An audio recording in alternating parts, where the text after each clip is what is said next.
Hi guys, ഇത് try ചെയ്ത് നോക്കിയവർക്കറിയാം ഇതിൻ്റെ വ്യത്യാസം. ഇനി ട്രൈ ചെയ്ത് നോക്കാത്തവരുണ്ടെങ്കിൽ അതൊന്ന് മസ്റ്റായിട്ട് ട്രൈ ചെയ്ത് നോക്കണേ. അതിന് വേണ്ടിയിട്ടാണ് ഞാൻ ഫസ്റ്റായിട്ട് പറഞ്ഞത്. നിങ്ങളുടെ മുഖത്തുണ്ടാകുന്ന ഡാർക്ക് സ്പോട്ട്സും അതേപോലെ വൈറ്റ് ഹെഡ്സും പിന്നെ മുഖം ഭയങ്കര ഡള്ളായിട്ട് നിൽക്കുകയെന്നുണ്ടെങ്കിൽ അതൊക്കെ ബ്രൈറ്റ് ചെയ്തൊക്കെ നിൽക്കാൻ വേണ്ടിയിട്ട് വളരെ ഹെൽപ്ഫുൾ ആയിട്ടുള്ള ഒരു പ്രൊഡക്റ്റാണിത്.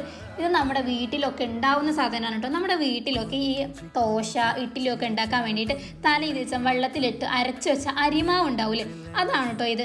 ഇത് വീട്ടിൽ അമ്മ കാണാതെ നോക്കണം. അമ്മ ആരെങ്കിലും കണ്ടതിന് ചിലപ്പോൾ നല്ല രീതിക്ക് അടി കിട്ടാനും സാധ്യതയുണ്ട്.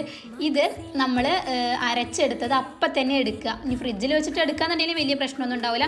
അത് എടുത്തിട്ട് നമ്മുടെ ഫേസിൽ നല്ല രീതിക്ക് അപ്ലൈ ചെയ്ത് കൊടുക്കുക. അപ്ലൈ ചെയ്ത് കഴിഞ്ഞിട്ട് ഒരു 10 മിനിറ്റ് നല്ല രീതിക്ക് മസാജ് ചെയ്ത് കൊടുക്കുക. മസാജ് ചെയ്ത് കൊടുക്കുമ്പോൾ നമ്മുടെ മുഖത്തൊന്നും കൂടി ഇത് നല്ല രീതിക്ക് സ്ക്രബൊക്കെ ആയിട്ട് യൂസ് ചെയ്യാൻ പറ്റും കേട്ടോ. അപ്പോൾ അങ്ങനെയൊക്കെ നല്ല രീതിക്ക് മസാജ് ചെയ്ത് കൊടുക്കുക.